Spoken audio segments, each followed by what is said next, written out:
Hello and welcome into Fantasy Focus Football. Today's show is presented by Geico. Insurance can be hard. That's why Geico makes it easy with the 24/7 claims service and on-the-go policy info in the app. It is easy to Geico. Guys, it is Friday, October 20th. Yeah, it is. I am here with Stephania Bell, Fields Yates. I got the date right. I got the day right. We're off to a good start. You know why that date is important? Tell me why. It's my daddy's 92nd birthday. Shut up. Happy birthday, Papa Bell. I That's know. amazing. It Just is one of the especially great amazing. humans of all time. Great American of all time as well. Knowing about a year and a half ago, we thought we were saying goodbye.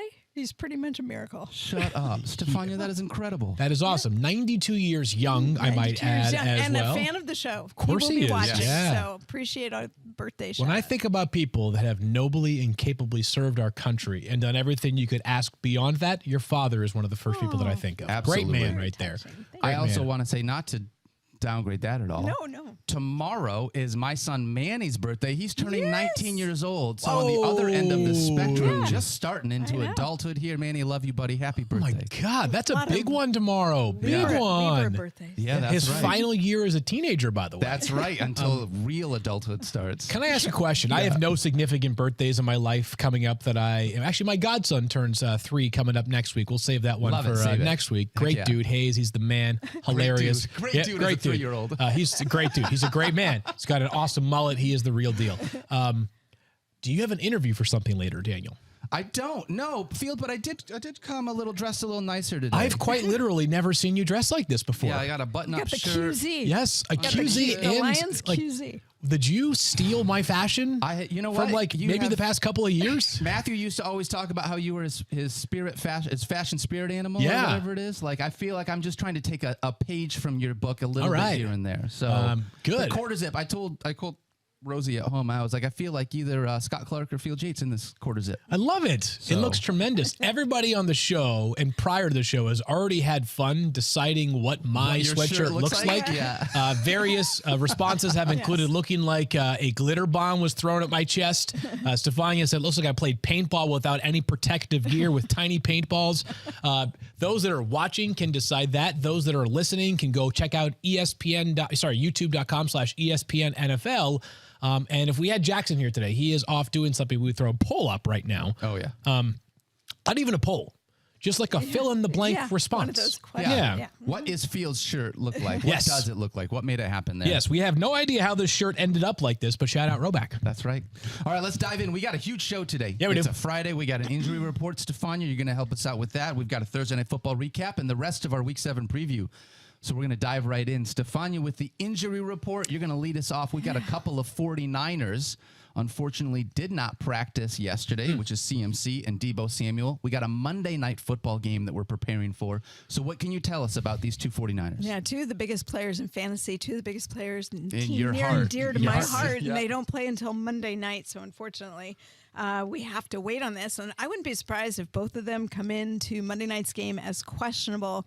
CMC is going to be really tricky. He had an oblique injury. If you saw him during the game, he appeared to injure himself, and you could see him stretching, kind of that leaning over and rotating, which is exactly how you would stretch your obliques. Came in for a play, then had to exit again, went to the locker room and did not return. And we know McCaffrey's tough as nails, so for him to not come back, it definitely had to be bothering him. Now, I will say this. He did not practice on Thursday, but he often doesn't practice in the first practice of the week, which, when you play Monday night, is Thursday. Kyle Shanahan will let McCaffrey play if McCaffrey is ready to go. I think this is one that could go down to a game-time decision. They're going to give him all the rest he needs. He does not need to practice. I mean, come on, guys. It's the 1-year anniversary of perhaps the biggest trade in NFL history. That's I would right. like to see Christian McCaffrey on Monday night, but the team obviously wants to be smart. So we don't have much insight, but I do know they will let him go. Jared Goff wasn't traded a year ago Oh, today. I appreciate you, Field Yates. I appreciate that. You're just picking up what I'm putting down right there. I have.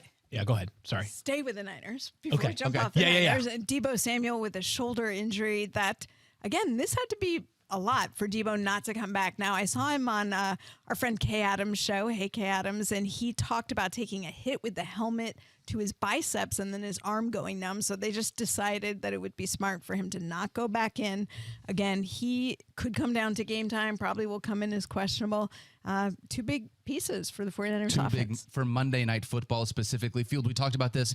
You at least have to have a plan just in case Christian McCaffrey can't roll, and you should also make sure he is in your flex spot, not in your running back spot because of Monday Night Football. Okay, so I have a couple of things here. First of all, an ask. I don't ask for much in this life.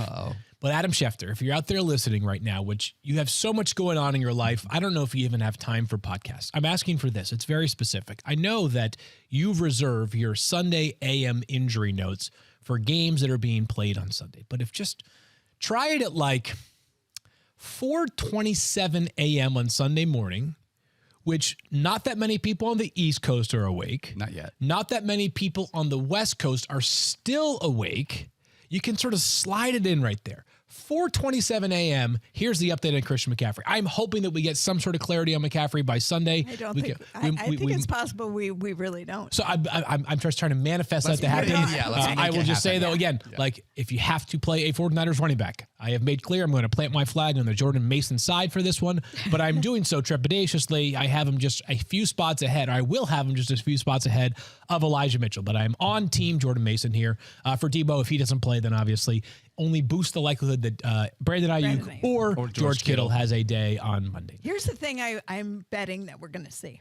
It's going to be Christian McCaffrey is preparing to go. The 49ers hope to have him. They'll warm him up pregame and see how it feels. And that's what 90 we're minutes is when we're going to find out. Can we flex this game to Sunday at 1 p.m. instead? So that we can have information? Yes, that's all I'm asking for. Because I want nothing else to I come. digress. Oh, that's fair. I'm with you as a fan of the team. I get that. How about Aaron Jones, Stephania? Fantasy managers have been without him for 3 of the 6 weeks so far. He's been injured for 3 of the 5 games that they played so far. Are we going to see him out there this week?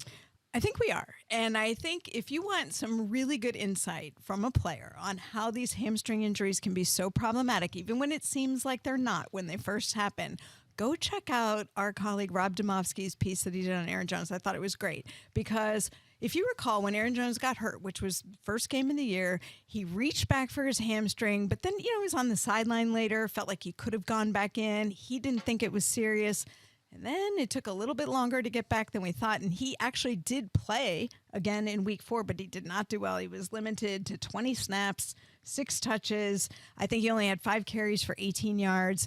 And then the following week, he aggravated the hamstring. We never really heard about that, but apparently in practice, he felt it again when he was going for a pass in the end zone.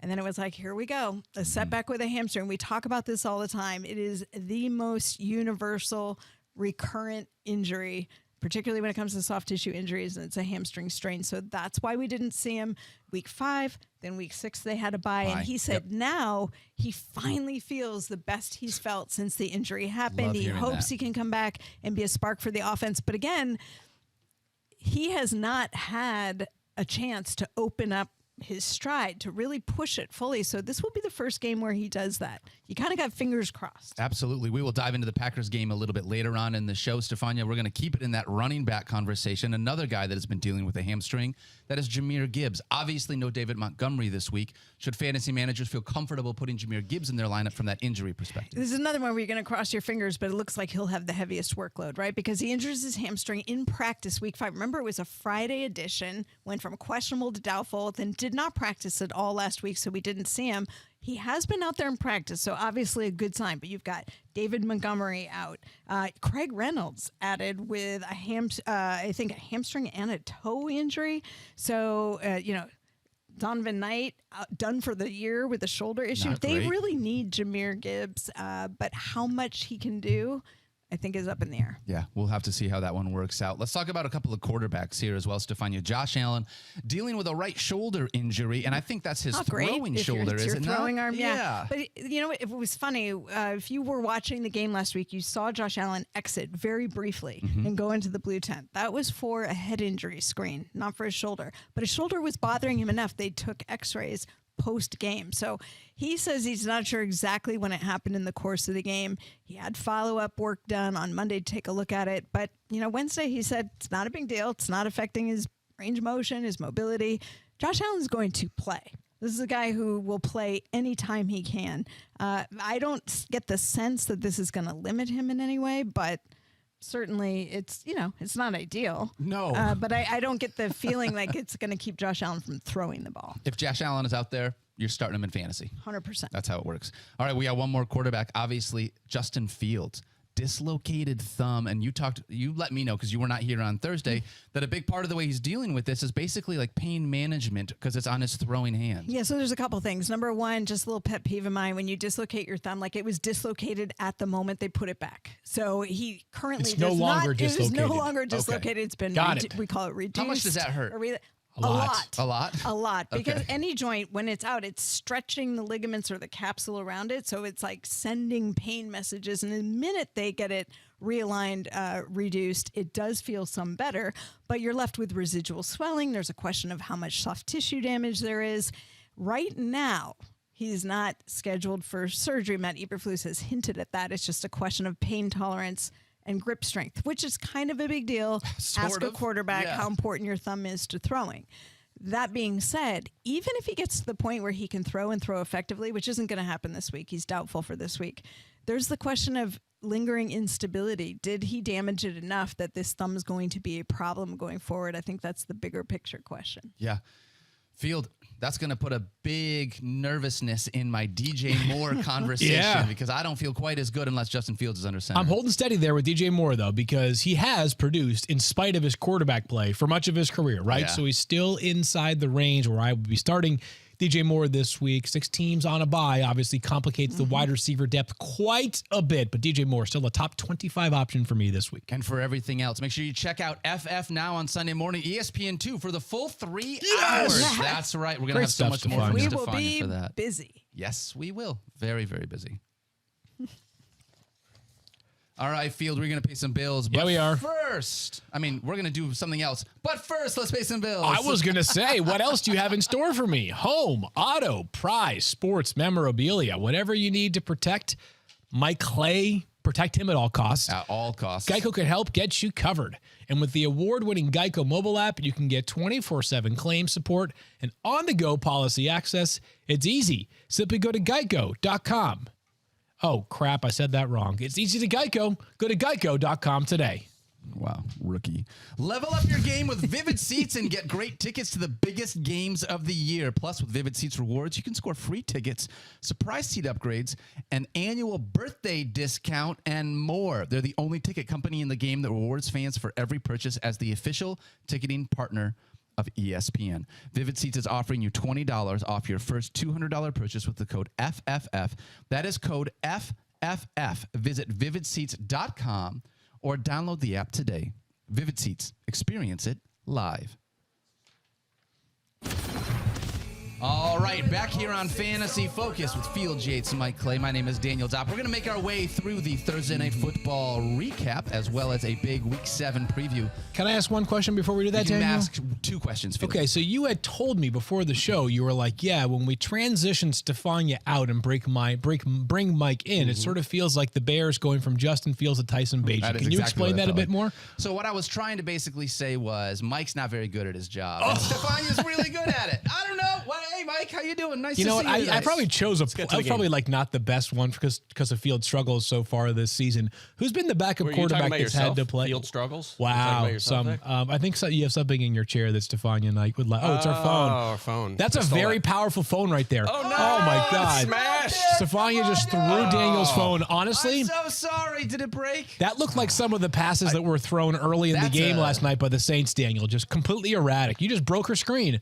You owe her something. I'm We're gonna be in so trouble. sorry, Get into the game. Stephania. FF Now injury news might be a little lacking Stefania's this week. phone, yeah. Oh my gosh! All right, well let's pivot from that as quickly as we can So to anyway, the thanks football for recap. the nice introduction as usual, I guys. know. I'm Thanks. so Love sorry. you guys. Oh man, So As nice to usual. have you here. I can't help myself. Yeah. Love having Sure you. it is. Love having I don't you know in what to this believe chair. around Let's talk about the these parts. Jaguars and Saints. Do you mind doing that? All right, Let's do it. Yeah. I traded you Travis Etienne in our Dynasty League because I needed a quarterback. And then ever since that happened, Mike, it's like he has just wanted to show me how much of a bad decision that was. This dude has been He took it unreal personal. At the running back position, is there another running back that is crushing it right now, like Travis Etienne?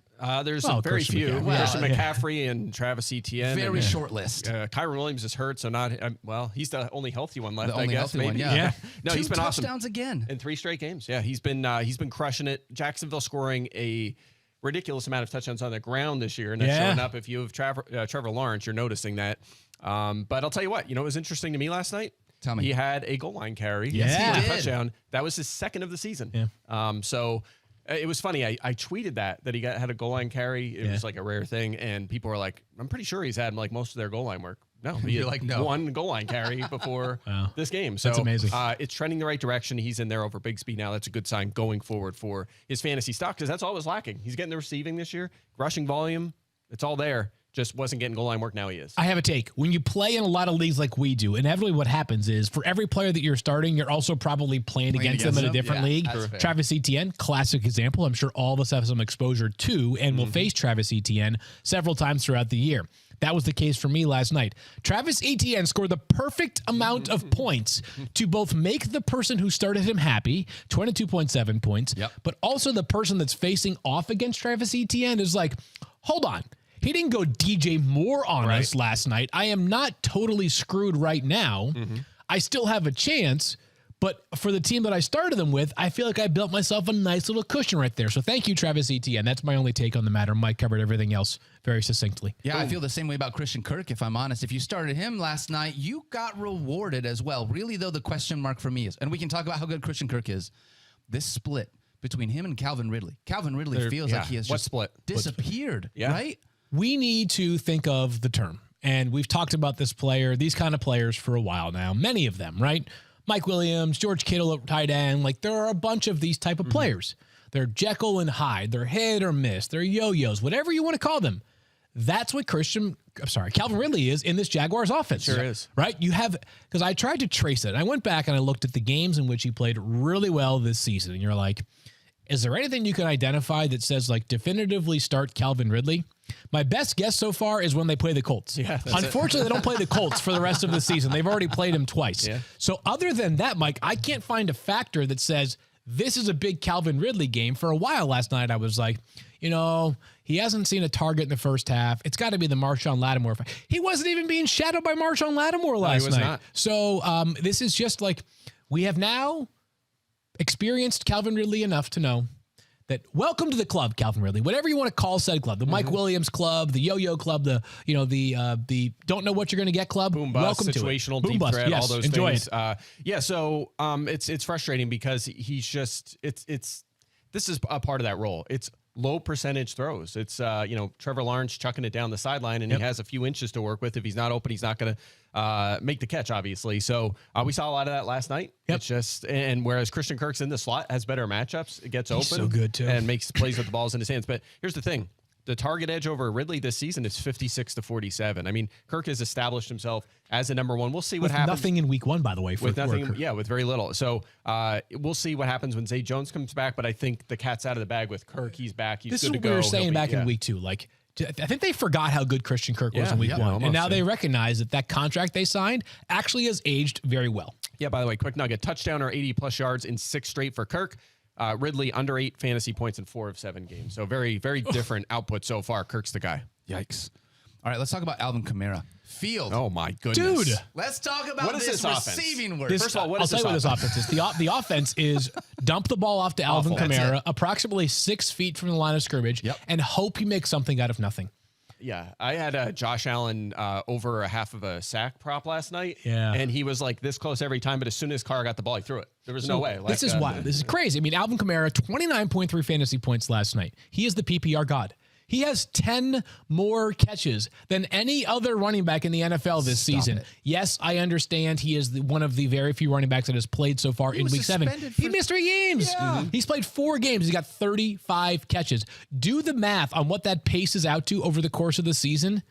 It's about 150 catches for Alvin Kamara in a 17-game season. He has 8 fewer targets than Calvin Ridley does this season. Oh, wow. Yeah. Wow. So if you play in non-PPR, it's obviously a very different outlook for Alvin Kamara. But right now, until further notice, like I will own this. Coming into the season, I asked out loud in this podcast. I was like, if not for volume, what's the upside for Alvin Kamara? The big plays are just mostly gone there. And he's getting volume that is literally unmatched in the NFL right now. Yeah. So, yes, his upside is there because he's catching 12 passes for 71 yards or something ridiculous last night. Not to mention 17 rushes. He has at least 24 touches in every game since he's been back. Jamal Williams could take a larger workload once he's fully back, probably limited a little bit. Last night, I believe it was 20 snaps. He can afford to lose a few and still be a mid-range, at least RB1. So, yeah. Mike, do you know what, since returning from his suspension, what Alvin Kamara's air yards per target are? Negative 0.4. Negative 3.36. So he's my catching the God, ball. I was really close. That was literally a close guess. behind the line of scrimmage. That's unreal. Whatever, Well, that's though, normal for running backs, but yeah. for our purposes, who cares? It's all great. We'll take it. Like If you're Kamara. going to give me 12 of them, that's fine with me. In Exactly, a year, again, we keep harping on this theme.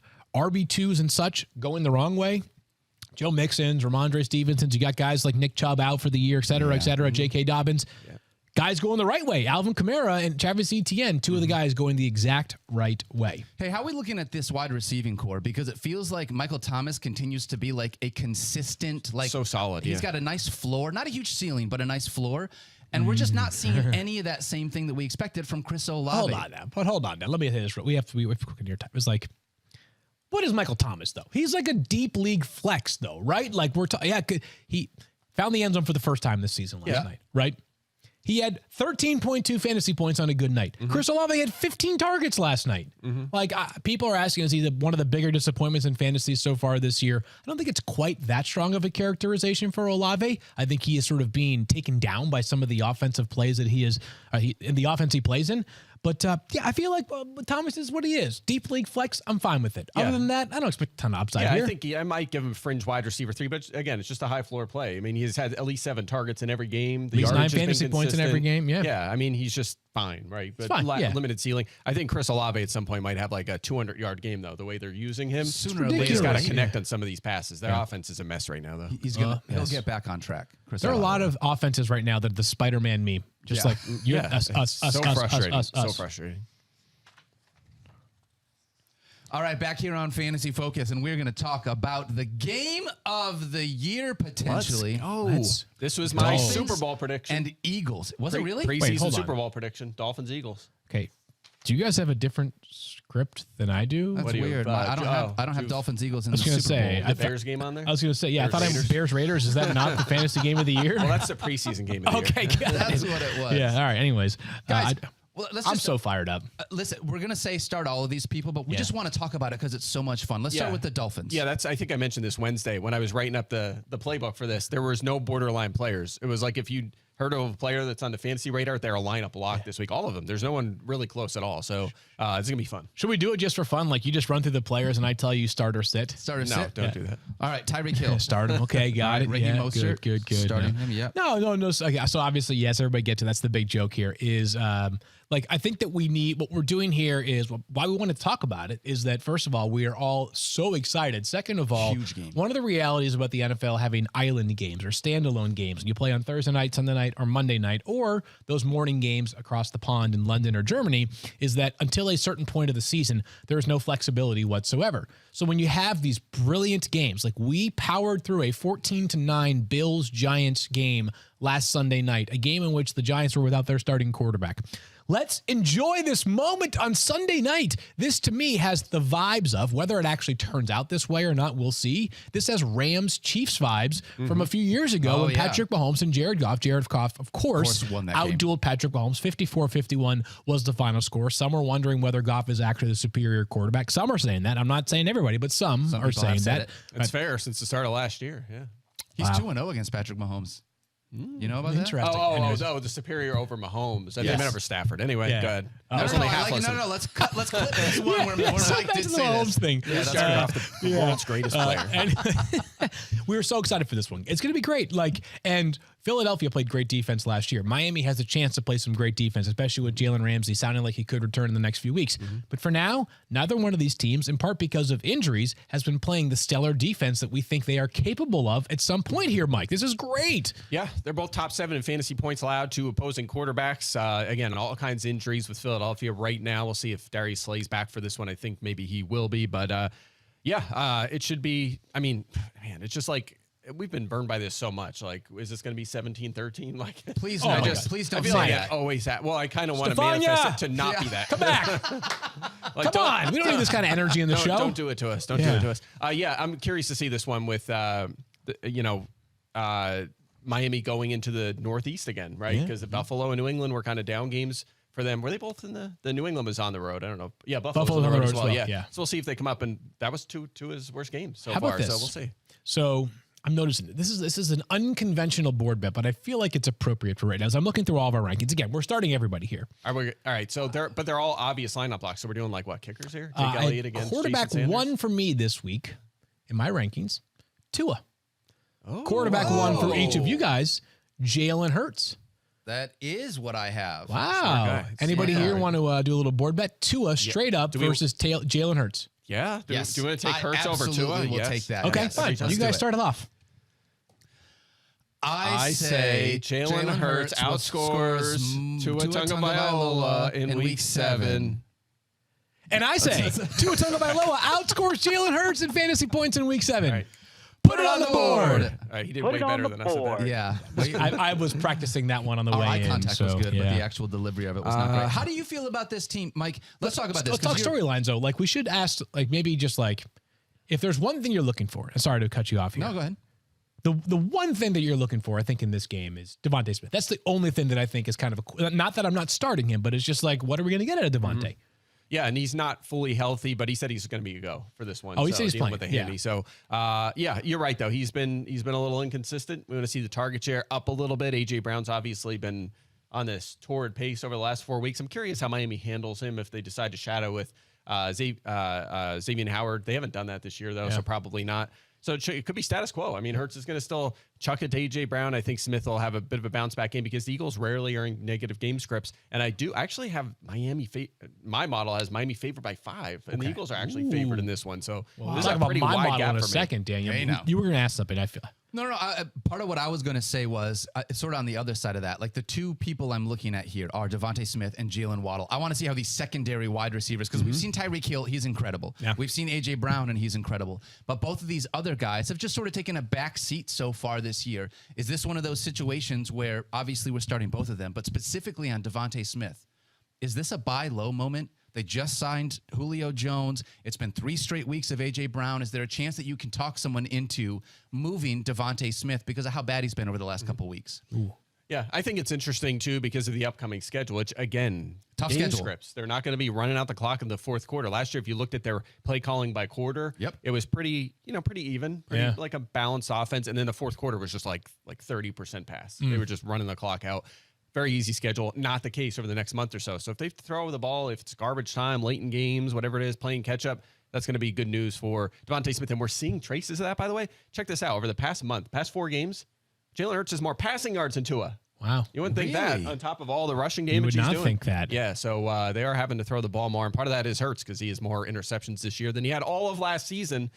So his struggles are forcing this team into poor game scripts. So We could get a little crazy and throw some extra curveballs into this board bet. Oh, yeah? Tua plus Jalen Waddle, 2 former Alabama players, versus Jalen Hurts and Devontae Smith, 2 former Alabama players. I like the Jalen Waddle side a little bit more, but do we get enough points out of Jalen Hurts that it makes it worth it? I don't know. Yeah, I prefer Waddle as well. That's a close one. Okay, all right. So we'll stick with our current board let's bet. stick with But what that. a fun game that would be to play. How do you guys feel about Raheem Mostert here? Because he's an obvious must start, but I feel like the one thing that the Eagles defense has been doing better, they're not stopping the pass right now. Yeah. But they've got a stout interior defensive line. How do you think that might impact Raheem Mostert this week?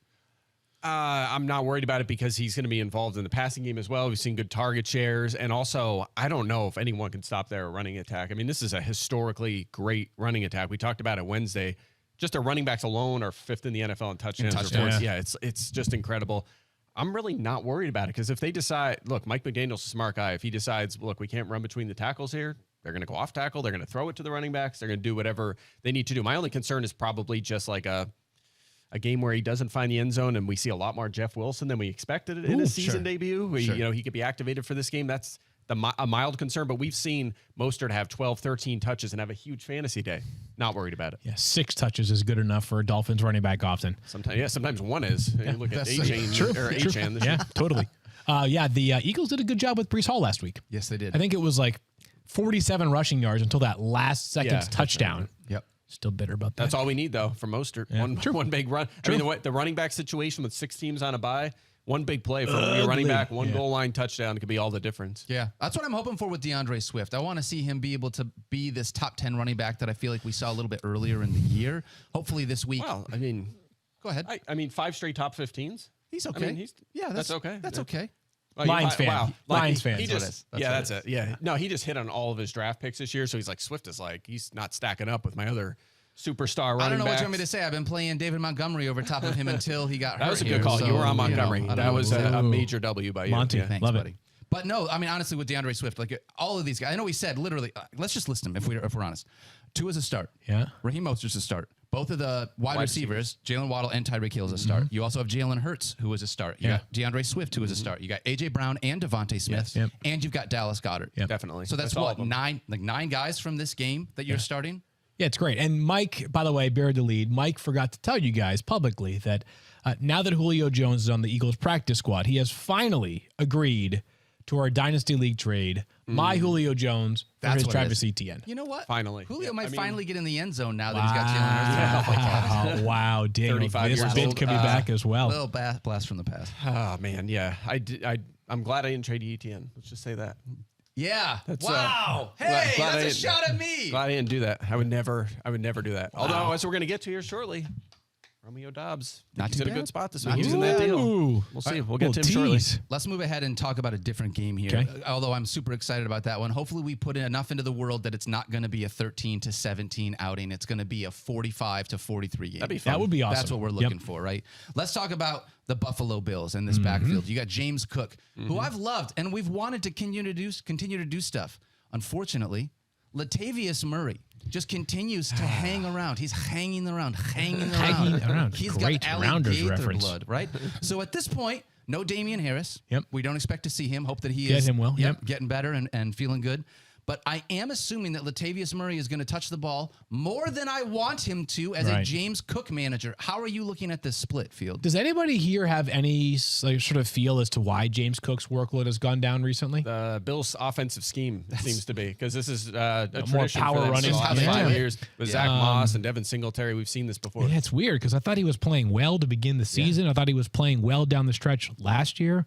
I've got Zach Moss as RB15 this week. I'm sorry, Zach Moss. I did that earlier today when I was thinking about Mike, this. it's your fault. I've got James Cook as RB15, and I've got Latavius Murray as RB28, which that's I'm close. very much tied to the fact that there are six teams on a bye this week. Yep. But if you told me that Latavius Murray fell into the end zone and finished with like 6 carries for 17 yards otherwise, I'd be like, okay, probably. You know, that sort of checks out here. So I don't have a great feel for this one, to be candid with you.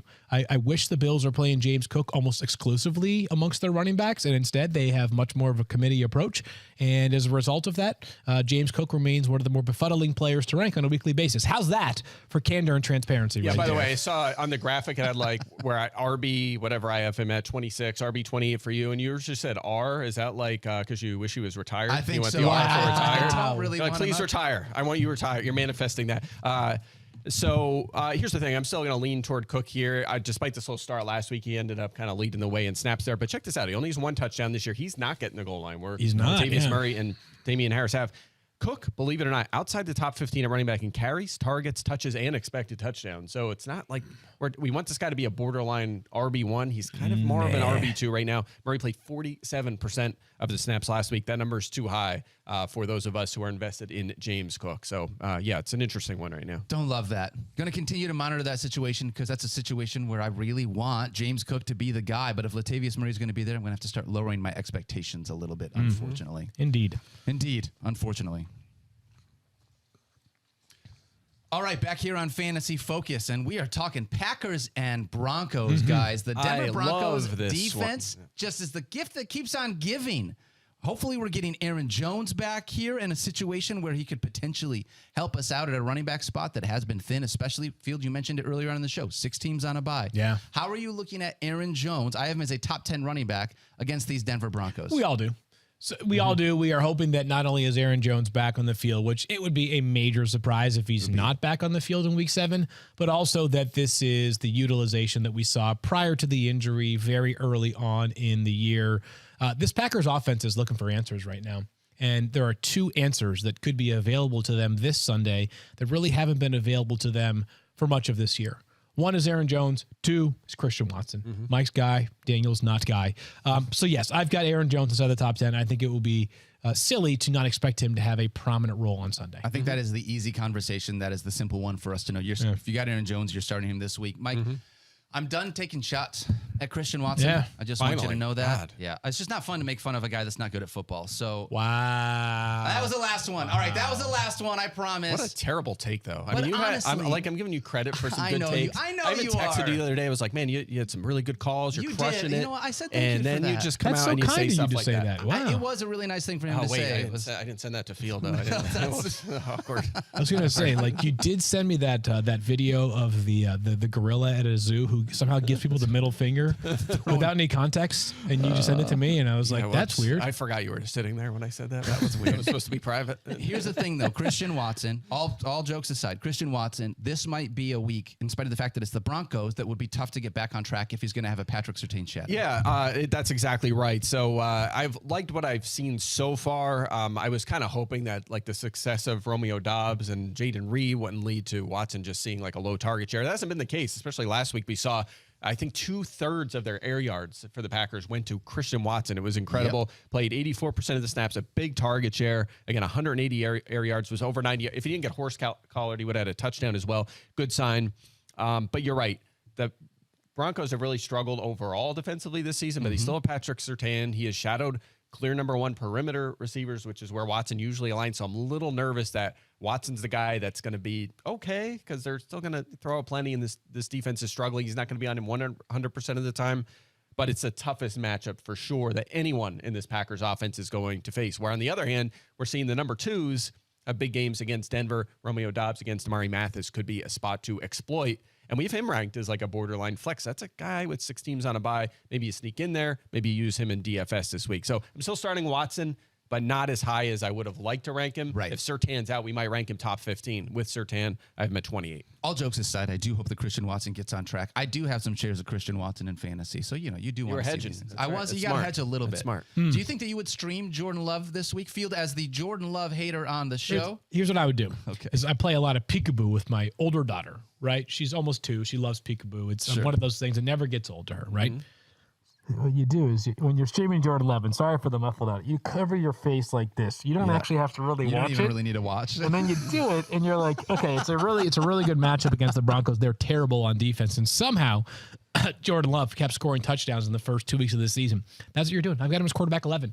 That's partly reflective of some other potential streamers having bad matchups this week. That's right. And guys like Trevor Lawrence being downgraded because of a tough matchup, and just quarterbacks on a bye, etc.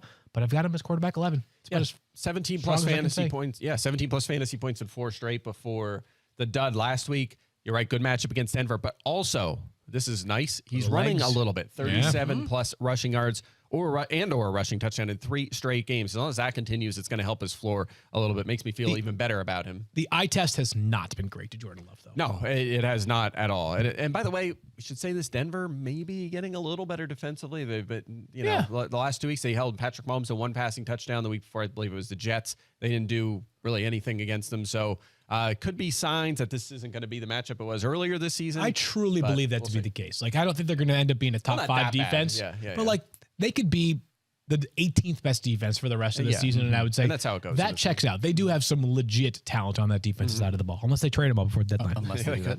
On the other side of the ball, how are you feeling about these running backs? I got Javonte Williams Not in a great. couple leagues, Yeah, and I not don't fun. want to start him.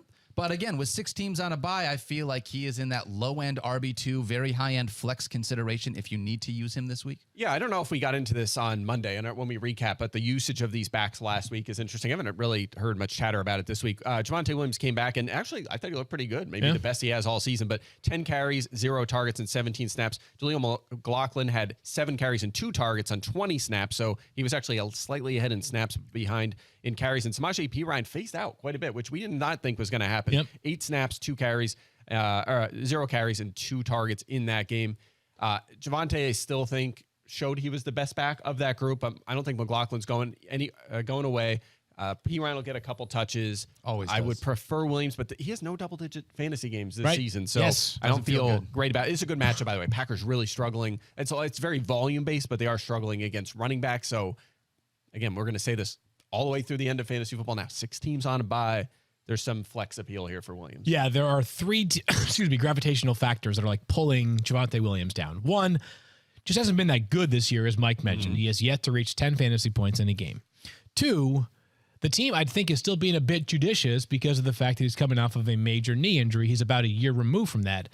3, the guy who has been helping out, Jaleel McLaughlin, brings something that Javonte and Samaje Perine have not this year, which is a bit of big play upside. Yeah, So he's been I've really got good. Javonte as RB22, Jaleel McLaughlin just outside my top 30. The preference would be to start neither of them. That preference is probably not afforded to everybody this week in fantasy. Yeah, by the way, I should mention this because I did think Javonte looked like the better back last week, but McLaughlin's averaging 6.6 yards. Yeah, per he's carry. got Small some sample, serious but juice. He Yep. does look good, yeah. He's playing that Tony Pollard role. How about Russell Wilson as a potential streamer? I look at these Green Bay Packers. I want to talk about numbers real quick.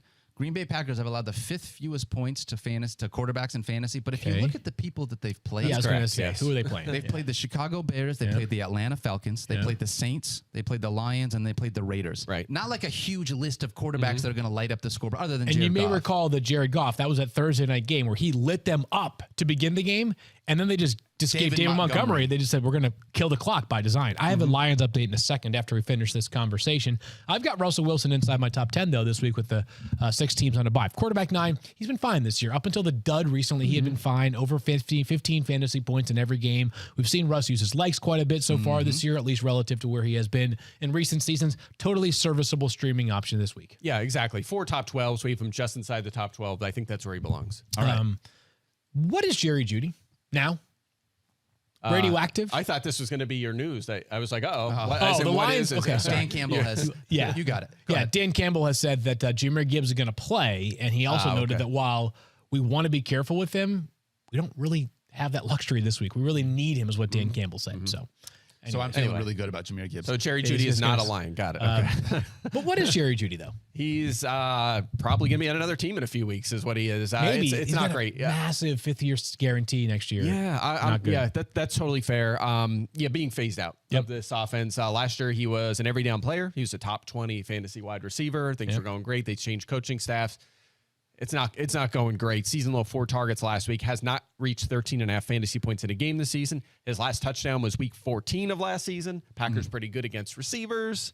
Not a Marvin lot to like. Mims. Yes, Marvin please. He's a Mims. flex. More of that. Go at him. If you This can. is the Yeah, that'd be opposite nice. of what we have wanted. Like 6 teams on a bye, still outside our top 30 at wide receiver. Not great. Crazy. Yeah, unfortunately. Hopefully better days are ahead for Jerry Jeudy. All right, continuing on with Fantasy Focus, the Bears offense without Justin Fields, guys. How are you going to feel about this? We talked about it really quickly Not up front great. when Stephania was here. No Justin Fields. So you're looking at DJ Moore. Where do you have him ranked, Mike, with no Yeah, Justin Fields? I'm still at 19th. He's been great. He's 10th in points per game this season. Bagent last week wasn't a complete zero. Had 83 passing yards and 14 attempts, so it wasn't like it was a complete disaster with multiple he had 1 interception, but also had a rushing touchdown in the game, so they were near the goal line. I will say this. The biggest silver lining is probably that Bagent went his direction. 14 pass attempts or aimed pass attempts. 6 of those went to DJ Moore, almost half. So I feel good about that. DJ Moore had 5 for 51 in this game, which was a disaster. Even when Justin Fields was in there, still reached double-digit fantasy points. So that's enough for me again. With what's going on this week with the teams on a bye and other injuries, Moore is at least startable. I have him at 19th, just inside my top 20. Wow. Definitely a little nervous though. By the way, I like that strategy, by the way, by Tyson Bagent there, where it's like, okay, I've literally never played in the NFL before. It's my first game. What should I do? Oh, throw the ball to number 2. That's a good idea. Why don't more teams do that? That seems like a good strategy for me. Do you know you should do that? The Raiders I was in the just gonna same say game. that. Mm-hmm. Squeaky wheels getting the grease on Sunday, Mike. I think you're right. I think you're Squeaky right. wheel, baby. This happens. This is the This way happens, it goes. yes. And it's happened, again, we've talked about this. This happens with Devontae Adams. We've seen this before. We saw Yeah. it last year, and then he went off, and after his 2 games slump, he had a 35-point fantasy point game. So I'm with you. That was we talked about it on the show yesterday. What a great tweet by Devontae yesterday. That was a great tweet. Like he acknowledged to Sean's tweet that basically it's not that he is not motivated by winning. It's that he believes accurately that the only chance for this team to be a real legitimate winner is if Devontae is being utilized like he deserves to be, which is a totally fair thing to say. That's what we all say. Yeah, we agree with you. By the way, you know who else agrees with that? The Raiders for trading a first and second round pick for him and giving him a 5-year, $145 million deal. Yep. Seriously. I'm with you. I want to ask a question about this Bears quarterback, though. This had nothing to do with fantasy. Oh. I know very little about Tyler Bagent. How many Tyson. guys... Tyson Bagent, sorry. Yeah. How many guys come in from you really Division don't II, know much about him, from Division II, like college football, and do anything in the NFL? Do we have any Division II quarterbacks in the quarterbacks? NFL? So we've had several 1AA, right? Like Tony Romo. Like Carson, was that Carson Wentz? Right? Carson Wentz is 1AA. We've had, Trey Lance is 1AA. Division II quarterbacks. I'm trying to. This feels like a very me kind of question that you would be throwing my way. I feel like you know their parents' names, everything. Yeah, like you that's right. Tyson Bagent's father. Stop it. Legendary arm wrestler, which that video has been going around the internet. I mean, he's just an absolute legend. Bagent was at the Pro Bowl. It was at the Senior Bowl this past year. His dad was there making the rounds as well. And his younger brother was there. And I met him. And he's also going to play at Shepherd where Bagent played. And he was like, yeah, you think my brother's good? Wait till you see me. So I respected the confidence of this 16-year-old kid. It was great. I cannot think off the top of my head of another Division II quarterback. Okay. I'm sure there are several out there. I was just curious, with that. I feel like we're deep I'm sure there are. That. Yeah. How do you feel about the running backs here? Last week we did not have Khalil Herbert or Rashawn Johnson. TBD on this one, right? Yeah. We don't know if Rashawn Johnson's going to play. Yep. Herbert is on IR, so he's got at least, including this one plus two more after he has to miss. Yep. But it seems like this could be the Deontay Foreman / Darrington Evans show once again. And Travis Homer back full of practice, right? So I assume he'll be involved in third down situations, perhaps in place of Darrington Evans. So nobody. Then? Yes, correct. Ideally not. If Rashawn's back, plays, play him. if he returns to practice today, Friday, he's been out this week, then he may play. But is he going to be a full go after 2.5 weeks of missed practice? I'd be surprised. And worried about him. I hope he's okay. I mean, this is a concussion that's lingering now. He's going to miss 2.5 games. So hopefully he's all right and gets back on track. Because this is really a big opportunity for him here too with Herbert out, and like him a lot. Good young prospects. So. Understanding that we're right now feels like the only must start on this offense is DJ Moore. How are we feeling about Cole Kmet given the depth of the tight end position with a backup quarterback? Yeah, I think you answered your own question. Yeah, right there. That's where it's tough. Like we move him down a few spots. We're like, whoa, we're not starting him over, or we're not starting that guy over him. Especially if we get Pat Freiermuth back. Like to me, Pat Freiermuth will not be back. Oh, a report from the NFL Network this surfaced a few minutes ago saying he's going to be out because he re-aggravated that injury in practice. Man, come on. So, all right, we'll cross him off the list. I was going to say, so we're down to 4 tight ends that matter. Yes, we're back to the same 4 that we were at before. Cole Kmet, I would say he is probably in your lineups if you have him by dint of the fact that he is a tight end that's healthy. Yes. Yeah. And a good one. What about the pass catchers? Diontae Johnson potentially coming back for this game. So to the Rams-Steelers game. We go. Yes. Sorry, did I say the other side of this one? You're just putting all the bad offenses in one bucket, and that's what it is. That's my fault. Whatever. Run together. Steelers-Rams. Let's talk about it. Why not? Yeah. I would love to get Diontae Johnson back. I have so many shares of Diontae Johnson. I have just been waiting to clear my IR spot. Also for the other injured guys I have in my roster because I have had too many injuries so far this year. You would love to get Diontae Johnson back. I would love to not get a Diontae Johnson back tattoo. So if he scores a touchdown, that would eliminate that possibility.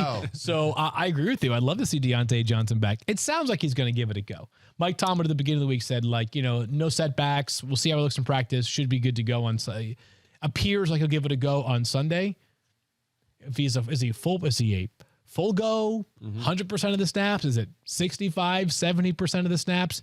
That part remains to be. But Mike Tomlin is about as transparent as it gets with coaches. So if he's activated from IR today, that might be accompanied by Mike Tomlin. He's playing on Sunday, no restrictions. Yeah, how about this, though? Rams, 4th fewest fantasy points to receivers, 2nd fewest to the perimeter, which is where George Pickens and Diontae Johnson are. Who would have, they last second brought in Ahkello Witherspoon. No one wanted him. He was just out there. Darian free Kendrick. Agent, got some off the field stuff right now, obviously. Those are the 2 perimeter corners. They've just played.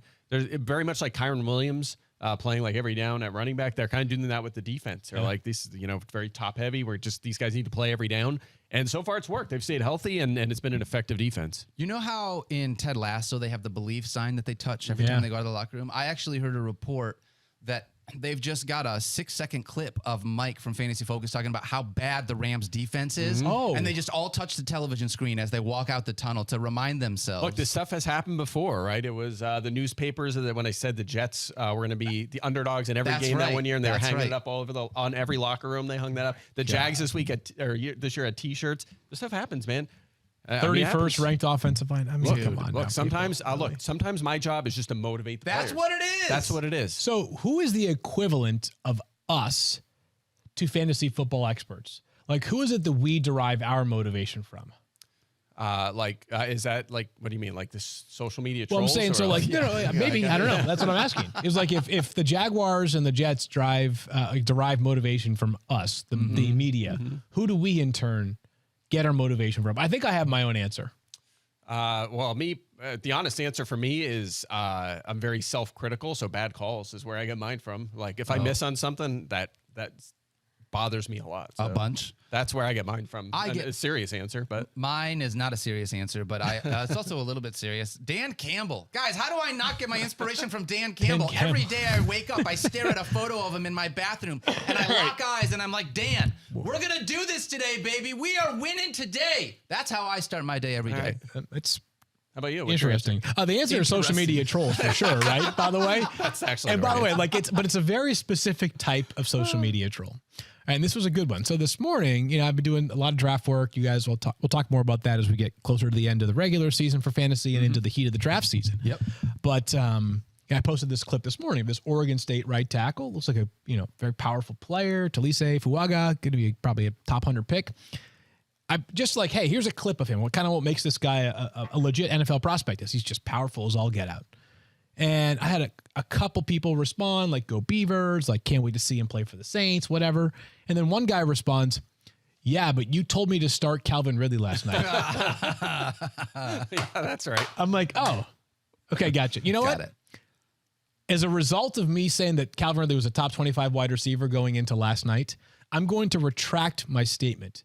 And Fuaga is actually, it's very weak. Yeah, that's And what it is. he doesn't There you even go. play for Oregon State. He even- actually plays for Lewis and Clark University. So just, anyways. We can't trust you. There's the That might not motivation. even be a real player. That It might be not an be. AI-generated It's video you correct. posted. Yes. There's no way to know with you. Correct. after that. Anyways, so it's a very specific type of responder. That's reply guy. Get a lot of those in the mentions, unfortunately. Yep. Anyway. All right. No, it's great though. You could be like, I think the best flavor of Daniel's a Mountain Dew guy is This is actually Code blue Red. Kool-Aid, in case you guys were wondering. I'm Okay. just drinking the blue I Kool-Aid. mean, I mean, you could be like, happy birthday to my daughter, and it's like, put Diontae Johnson on IR now. Thanks, man. Like, Oh man, I digress. I digress. Field love you digresses. all. We're all going to digress here. Let's talk Rams backfield though. How about that? You Can want we? to? Yeah, just for a sec. Get Mike's No last Kyron thoughts Williams. here. Yeah, we talked about it a little bit yesterday, Mike. Understanding no Kyron Williams. You got yeah. Zach Evans Yeah. and Royce Freeman. Which one of those two exciting names? Well, there's a couple other guys there, but those are the two. I'm curious how they attack this. I did watch the presser with Sean McVay, and he talked through the running backs. They asked if Zach Evans was going to be the guy, and he just abruptly was like, no, like not necessarily, was essentially his response. And that I was like, interesting. So By the I way, did move Sean Zach calls Evans it down a how little it is too. Yes. Yeah, I did move him down a little bit. He does like to feature one guy, but I would not be shocked if Royce Freeman plays 70% of the snaps. I don't think that's what will happen. I don't think that's most likely, but I think they're going to use multiple backs. I'm curious to see if, like, he has obviously the most experience with Darrell Henderson. Do they do the Saturday night thing where they promote him onto the roster, and then Myles Gaskin's inactive and Henderson plays a lot? I think they're going to use a bunch of backs. Evans is the guy I would go with just because he's most explosive, has the big chance of being like a Jaleel McLaughlin and having 12 touches and having a big player too. But I would say try to avoid. But again, if I'm picking a flex with 6 teams on a bye, I would lean toward the rookie Zach Evans. I don't feel good about it.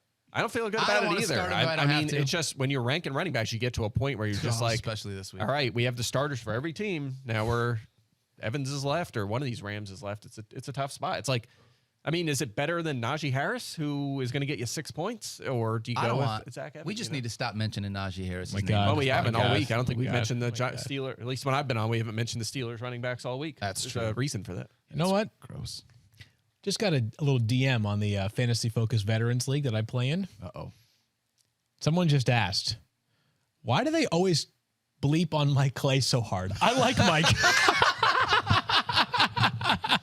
We love Mike We love It's Mike. all in fun. Yeah. I would not if we made this much fun of you without being one of your best friends, then it would be uncomfortable. So you would be can't do this awkward. unless you Freaking care love deeply. you So Jacob, much. who's awesome in the Veterans That's League, like, has been great. yeah, like when Tyler means it. When I go, Yes, hey, yes. Tyler, Tyler like, he Fulton, mean- that's a like, totally Fulton different. was we mean intense. that. Yes. Here, I know it's all in fun. I Mike's- give it to you guys too, but it's because it's 2-on-1. Right, Yeah, I exactly. think that's what it is. Yeah, that's what it is. yes, Look, I'm yes. for it. I'm cool with it. All right. No, it's the best. That's why you guys why are it's some a of my good time. closest friends in the Yeah. world. I Absolutely. love Look, messing I know, around. I and having know fun. that I'm better than you guys, so it's fine. That's why it's just like once you, I Mike, already look accepted at it. again. Mike has like literally a year worth of leverage over me after lambasting me in the fantasy focus and the dynasty league. He beat me by 112 points, and I was like the third highest scorer in the league. Like unreal. Mike will smash me for a year, and that's totally merited. You know how serious that league is? We had a trade yesterday of Zamir White for Tyson Bagent. Yeah, just baby. in a super flex. Like Yeah. we have, we go deep in We're that getting one. deep in that one. That's right. I'm gonna start being nicer to Mike though. People are perceiving it Why? the wrong way. No, it's fine. Okay. That makes one of us. I'm gonna be the same guy. Shout out the Fittest Focus it. Veterans Bring it. League. Dude, Yeah. I love the Veterans League. They're so fantastic. My chat is Oh very yeah, mine active. too. Yeah, it's a lot of fun. It's Very super active. hilarious. Yeah. All right, let's close out this version of Fantasy Focus with our starts of the week, brought to you by Geico. Insurance can be hard. That's why Geico makes it easy with 24/7 claim service and on-the-go policy info in the app. It's easy to Geico. Fields Yates. Yeah. If you are picking a start of the week here, which direction are you going to go? So first of all, I hope it's a player that I have in the Fantasy Focus Veterans League because I have Justin Jefferson, J.K. Dobbins, and David Montgomery as three of my first five picks. So That's not good. so if anybody in that league wants to trade me their best player, that'll be my start of the week. I have Zach Charbonnet to offer you in return. You know what? I felt like poking the bear between the two of you today. I love it. I love it. Christian Watson, Let's baby. go. Yes. Full complement of snaps. And yes, am I weary of that Pat Surtain II shadow? Of course I am. I read Mike's column every single week. I learn from it. Helps me make my lineup decisions. And yet, for once, I feel like it's important to just say YOLO. Christian Watson, playing close to 100% of the snaps this week, coming off of the bye. The Packers in a bit of a desperate spot. Give me Christian Watson. I've got him as wide receiver 24 this week, higher than the consensus. Look, I wrote about that matchup, but I have Watson on a lot of teams, so Yeah, I'm very there we invested in go. having a big game. So the nice thing about him is he's one of them players where they're like, this is our best player. Yep. We're going to manufacture touches. We're going to throw him deep shots. We're going to give him carries. We're going to throw screens to him. It's going to be near the line of scrimmage or deep downfield. I think he still has a shot to have a good game, but it is a tough matchup. I also look at Mike's stuff in order to use his rankings to decide what I'm going to play. It's just a little different, I think, than the way you do a field. You're the opposite. I fade Mike for all of his things. What do you have for your start of the week, Michael? I have Brian Robinson Jr. Bounce Ooh, back. like it. Yeah, he's going the wrong direction lately. He's had a high floor, 3 touchdowns in 6 games, at least 13 fantasy points in 4 games, but no ceiling. One finish better than 15th, under 13 touches in 3 of his last 4 games, but he's playing the New York Giants. I think the game script will be good. It's a team that went into Atlanta, a game where we thought Atlanta might control, and they did. It wasn't really close. Washington had that game in control most of the way. Yep. So Giants 4th or worse in carries, rushing yards, rushing touchdowns, and yards per carry allowed to running backs. This sets up for a Brian Robinson game. I like it. Love all that stuff. I want a Brian Robinson bounce back. I could use that, especially in a week where I have a bunch of running backs not in my starting lineup because they're on a bye.